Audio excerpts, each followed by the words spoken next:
Hello, friends, and welcome back to Malicious Compliance Stories.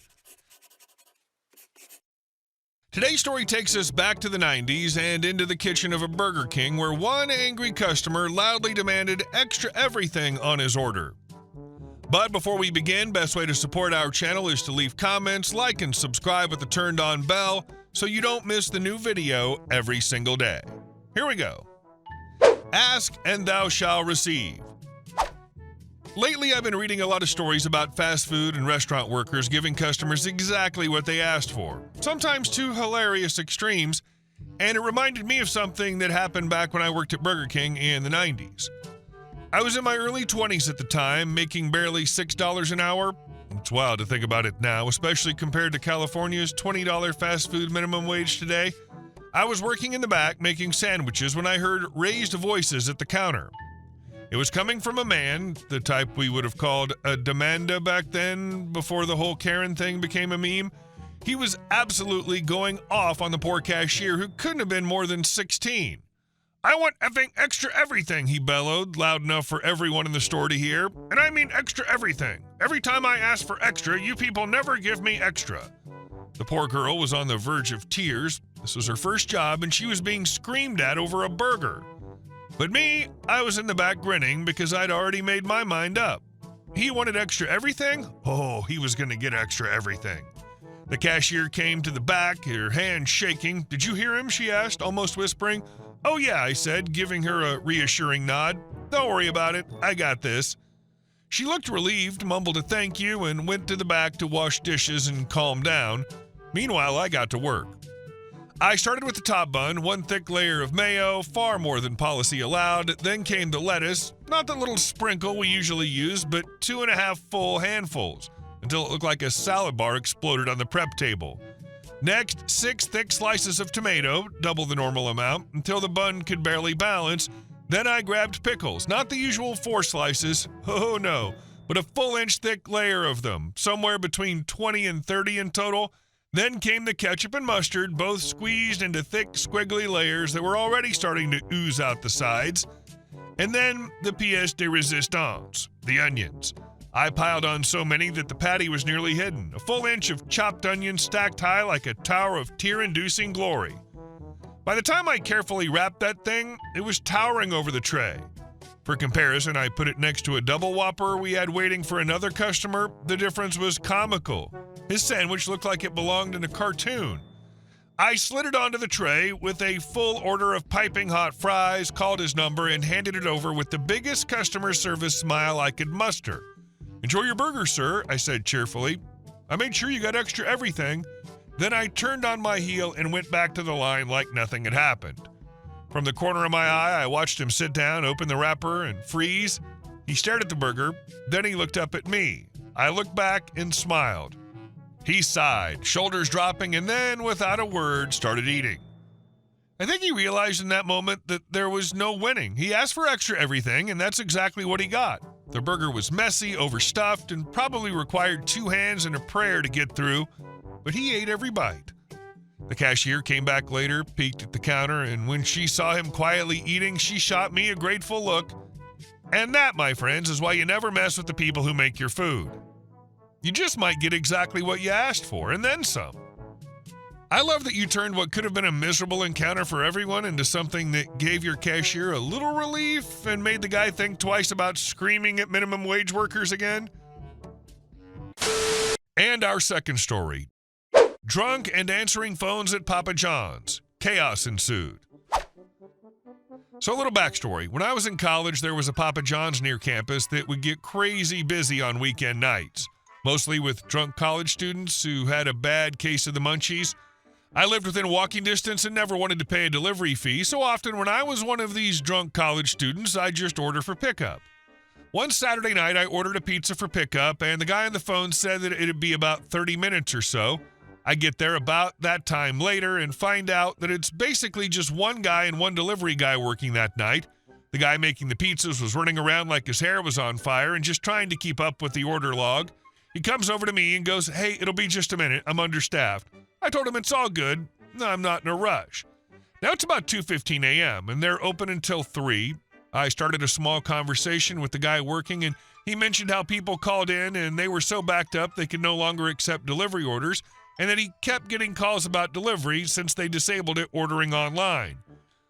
He mentioned that the calls alone prevented him from being able to even work on everyone's orders. Here, drunk me thinks, I got this. I told him that I would answer the phone and just let people know they would be unable to order anything for delivery while I was there. So here I am, answering phone calls, drunk for a Papa John's, and politely letting people know that they would be unable to handle any more deliveries for the night due to the backlog. Most people were understanding about this issue, except for one a-hole. The following is the conversation from what I remember. Me: thank you for calling Papa John's. Unfortunately, due to the large... A-hole: yeah, I'd like a large pepperoni and sausage for delivery. Me: I'm sorry, sir. Due to the backlog of orders tonight, we're unable to take any more delivery orders. A: what the F? Why the F not? Me: we have so many delivery orders that we will not be able to accommodate them within a reasonable time, and we are currently understaffed. At this point, I was getting agitated, but as I was trying to help the guy, I tried to keep my cool. However, since the a-hole could not seem to accept the situation, it got a little out of hand. A: this is bullcrap. I demand you deliver my order ASAP, or I'll talk to your supervisor and get you reprimanded. Me: B: I don't even work here, so go ahead and F off. With that, I hung up, got my pizza, and tipped the guy $10 for his troubles. Might I say, drunk pizza is amazing. I went back a few weeks after that and saw the same guy working there. When I talked to him, he thanked me for my help, so I don't think anything came out of it. You kept it polite as long as you could, tried to explain the situation like a normal human being, and then snapped in exactly the way every customer service worker secretly wishes they could when some entitled jerk starts throwing threats around. And our next story. Turns out recognizing a uniform can make someone's day.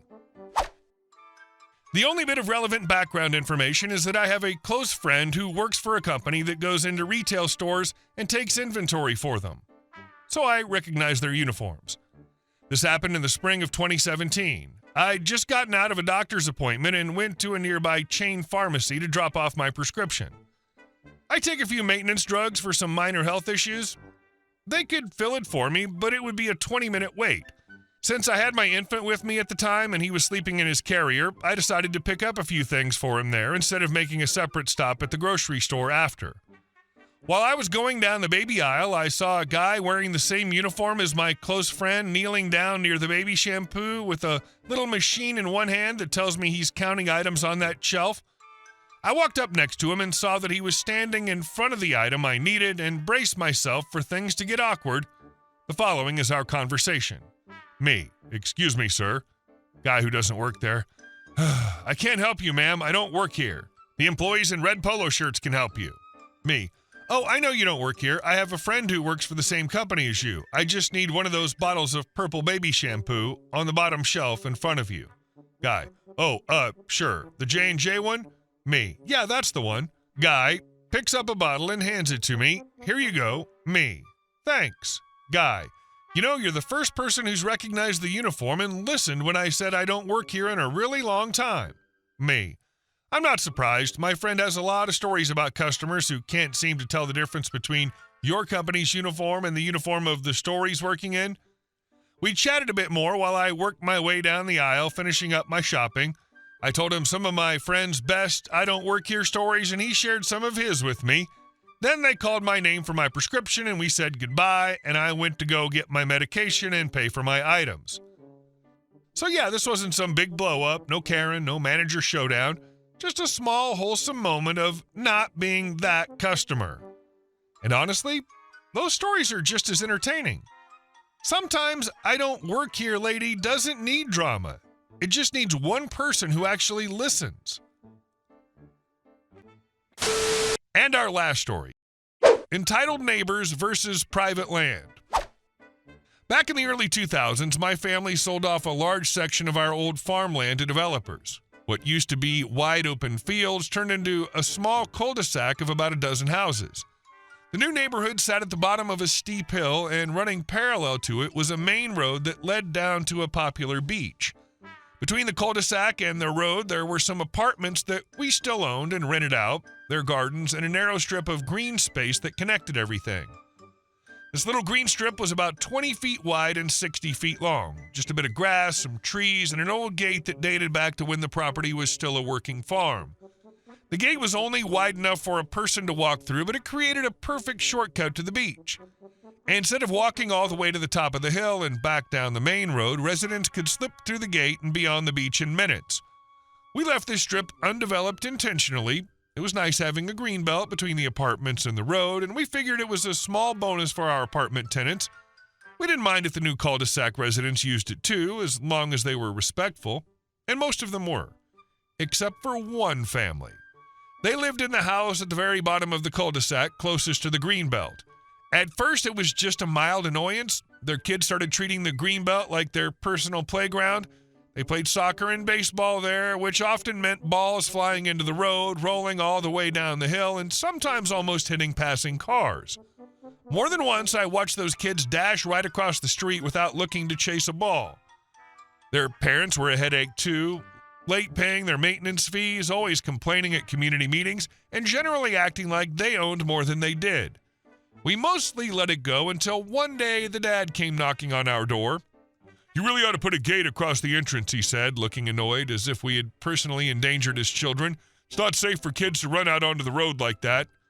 I raised an eyebrow. "You mean the entrance to our property, where your kids aren't technically supposed to be playing anyway?"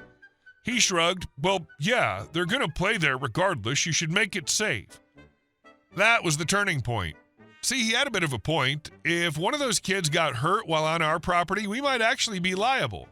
But if we were going to take on responsibility, then we were going to do it properly, and that meant more than just a little gate. So we went all in. We hired a contractor and had an 8-foot wooden privacy fence built along the entire length of the green belt. The old gate was replaced with a solid door equipped with a keypad lock.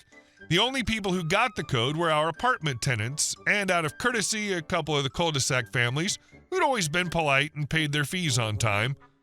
When the fence went up, you could practically hear the angry stomping from next door. The dad came storming over that weekend. "This is ridiculous," he shouted, waving his arms toward the new fence. "You're cutting us off from the shortcut. We use that every day to get to the beach." "Yes," I said evenly, "that was the problem. We had to make sure no one could get hurt on our land, so now no one, especially your kids, can use it without permission." He sputtered. "You can't just do that." "We can," I replied. "It's private property. And you told us it wasn't safe, so we made it safe. Problem solved." He stomped back home, furious, but there wasn't a thing he could do. From that day on, their kids were banned from the green belt entirely. They had to walk all the way up the hill to the main road, then all the way down to the beach entrance. And since that route passed a busy T-junction, it arguably made their trips more dangerous. Their complaints to the HOA went nowhere because the HOA had no authority over our land. The rest of the cul-de-sac, they were thrilled. The kids from other houses hadn't been causing problems anyway, so we quietly handed out the access code to them, letting them know not to share it. Suddenly, that family became the only ones who didn't have the shortcut, which made them even angrier. The final cherry on top came when the dad got caught trying to break through the gate one night to restore access. We had security cameras put up after the fence went in, and the footage of him yanking on the keypad lock was priceless. We reported it to the police as trespassing and vandalism, and he ended up with a hefty fine and a warning. So now he's out several $100s, his kids still have to take the long way, and everyone else enjoys a peaceful private shortcut. That dad really shot himself in the foot here. He went from, "Hey, you should make this safe for my kids," to single-handedly getting himself banned from using the shortcut entirely. He basically begged you to take action, and you took the most thorough, legally airtight action possible. A full fence, keypad lock, and controlled access. Hey guys, thank you all for watching the video. I'll see you in the next one.